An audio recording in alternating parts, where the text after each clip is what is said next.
So guys, ayan po. Nakakalungkot pong balita. Yung dryer po namin nasira. Kaya kailangan pa namin lumabas at mag-dryer sa labas. Hindi pa talaga sobrang nakakalungkot, pero kailangan namin lumabas para mag-dryer. So ayan. Kasama namin yung mga kids. Si Zay tulog. Yung baby nandyan. Si Ate Elisa is nandoon. Yung pink na yan. May hat. So ayan po, sleeping siya. Silang tatlo. At si Kuya. At si Daddy. Ayan. Ayan. Nagdo-drone shot sila. So makikita nyo po, i-upload na lang namin yung video sa paligid kung nasaan po kami ngayon. So ayun lang, update. Bye! So ayan sa summer sa paligid. Ito na.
So, tapos na po yung isang dinadryer natin, kaya ayan, kunin na natin yung lagayan.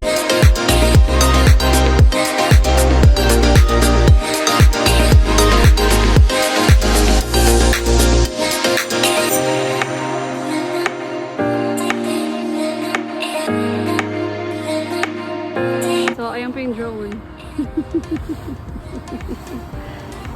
Tignan nyo na lang po yung... Is it?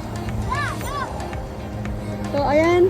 Lumabas po lang po tayo para kunin yung dryer. So, balik na tayo ulit. So, ayan po. Dryer time. Dryer lang. Yung washer po natin is ayos. So, ito. Dryer muna. So, ganito po ang itsura ng mga dryer dito. Ayan. The whole thing is dryer. So, okay naman. Hopefully, okay naman po. So, just find out. Talaga pag marami kang anak, marami kang bit-bit.